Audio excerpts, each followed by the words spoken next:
2025년 8월 20일 수요일 참 좋은 날 오늘의 묵상입니다. 사랑하는 옥교회 묵상 가족 여러분, 평안하시길 진심으로 기도합니다.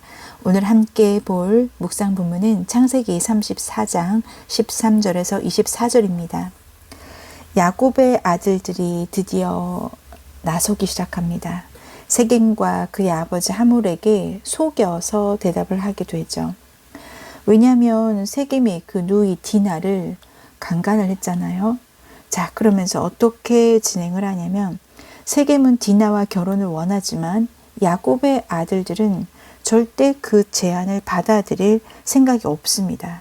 자, 그런데 15절부터 시작되는 얘기를 보면 17절까지 뭐라고 제안을 하냐면 야곱의 아들들이 우리는 그렇게 할례받지 아니한 사람에게 우리 누이를 줄 수 없다. 그건 우리 수치다. 그러니까 너네들 남자가 다 할례를 받고 우리처럼 똑같이 되면 그때 우리 딸을 너에게 주고 너희 딸을 우리가 데려와서 그렇게 함께 거주하면서 한 민족이 되자. 이렇게 제안을 한 거죠.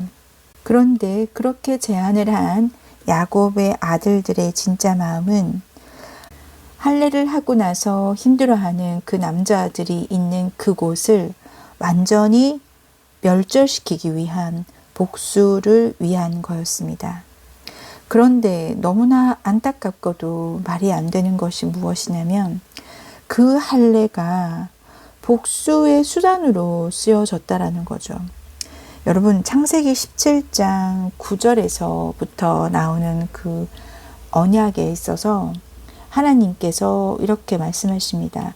또 아브라함에게 이르시되 그런즉 너는 내 언약을 지키고 내 후손도 대대로 지키라 라고 하면서 그 언약의 표징을 11절에 보면 너희는 포피를 베어라 이것이 나와 너희 사이의 언약의 표징이니라 라고 얘기를 합니다. 그러면서 12절 끝부분에 보면 난지 8일 만에 할례를 받아야 한다라고 얘기를 하죠. 하나님께서 언약의 표징으로 그렇게 할례를 하게끔 한 것은 언약 백성이 세상과 구별됐음을 상징하는 거룩한 표식이었습니다. 그런데 야곱의 아들들이 이것을 복수를 위한 전략으로 사용하게 되는 거죠. 그런데 참 정말 희한한 것은 야곱의 아들들은 복수를 위한 전략으로 할례를 하라고 제안하는데 또 하몰과 세겜은 그 제안을 긍정적으로 받아들입니다. 그런데 참 여기서 보면 동상이몽인 거예요. 야곱의 아들들은 할례를 하라고 한 것이 복수를 위한 거였고 하몰과 세겜은 그것을 받아들이는 척하지만 그들 안에도 또 다른 속셈이 있었던 것입니다. 할례를 통해서 야곱의 가문과 동맹을 맺어서 그렇게 딸들을 서로 교환함으로 한민족이 되자라고 했지만 그 내용은 21절에 보면은 이 사람들은 우리와 친목하고 이 땅이 넓어서 그들은 용납할 만하니 그들이 여기서 거주해서 매매하게 하자. 그것은 23절에 그들의 가축과 재산과 그들의 모든 짐승이 우리 소유가 되지 않겠느냐라고 하는 재산과 가축을 차지하려는 속셈이 따로 있었던 거죠. 완벽한 동상이몽이었습니다. 자, 그렇게 야곱의 아들들과 히위 사람들은 서로를 속이면서 각자의 이득을 취하려고 한 거죠. 결국 거짓과 속임수였습니다. 여러분, 저는 오늘 이 거짓과 속임수에 초점을 맞추지 않고 할례라고 하는 부분을 다시 한번 짚고 넘어가기를 원하는데요. 여러분, 할례라고 하는 건 결국 요즘 말로는 포경수술을 말하는 겁니다. 하나님께서 왜 언약 백성들에게 할례를 그것을 가지고 언약의 표징이라고 얘기를 하셨을까요? 할례라고 하는 건 아픔과 고통이 있음에도 위생과 청결을 위해서 행해지는 것입니다. 그것이 육적 할례인 거죠. 그런데 육적 할례를 통해서 하나님께서 진짜 원하셨던 건 그건 말 그대로 표징이었고요. 정말 원하셨던 건 아픔이 있음에도 불구하고 하나님께서 요구하시는 것을 순종하길 바랬던 거죠. 포경수술, 즉 할례의 가장 큰 목적은 위생과 청결을 위해서입니다.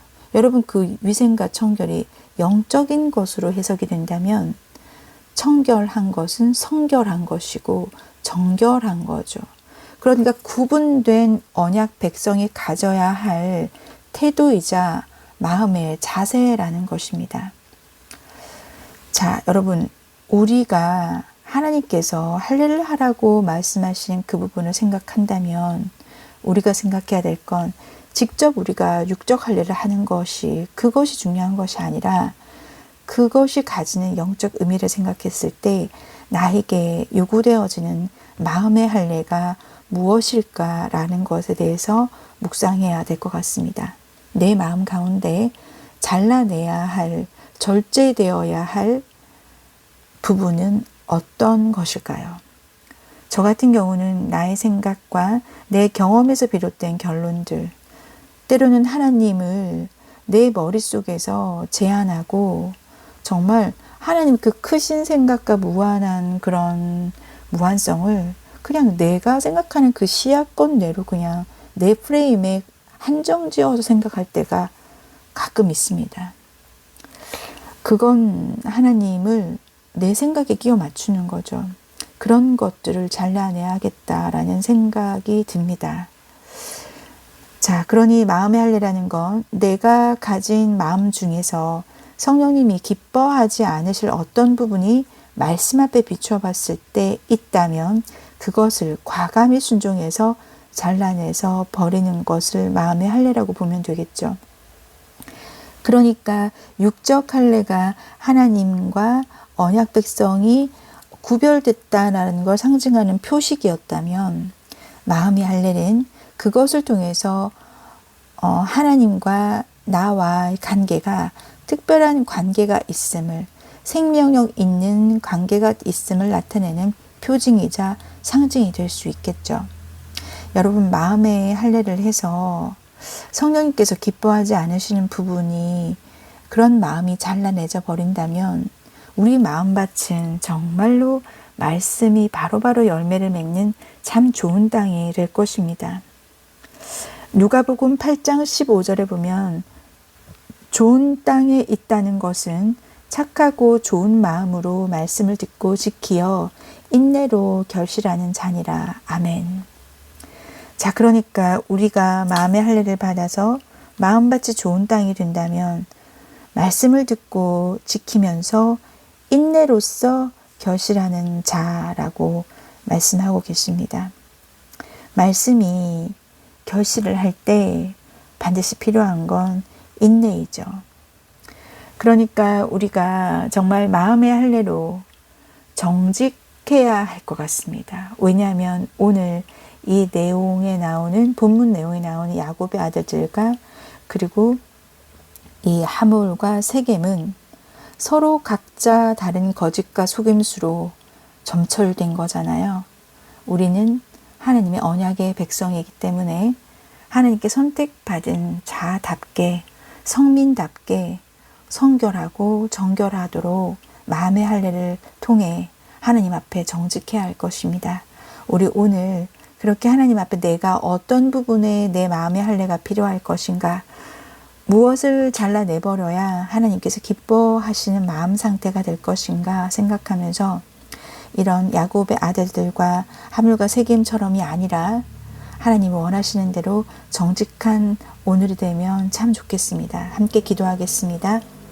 하나님 아버지, 오늘 이 본문 말씀을 통해서 정말로 거짓 입술이 여호와께 미움을 받는다고 했는데 하나님 정말 그런 모습들을 보았습니다. 하나님, 우리가 진실하게 행하는 자로서 하나님께 기뻐하심을 받을 수 있도록 주님 도와주옵소서. 우리가 행해야 할 마음의 할례가 무엇인지 생각하게 하시고 하나님께서 굳이 언약의 표징을 그렇게 육적 할례를 받는 것을 요구하신 이유에 대하여 그저 고통을 주기 위한 것이 아니라 무언가 성결하고 청결해서 하나님이 원하시는 백성으로 특별한 상징과 표징이 있기를 원하신 하나님 마음이었던 것을 깨달아 알게 하여 주시옵소서. 주님께서 함께 하심으로 우리가 오늘 마음의 할례로 하나님 앞에 정직한 하루가 되기를 기도하며 예수님 이름으로 간절히 기도합니다. 아멘. 아멘 하신 허그엘 묵상 가족 여러분, 오늘도 주님 앞에서 정직한 하루가 되기를 축복합니다. 오늘도 승리하십시오.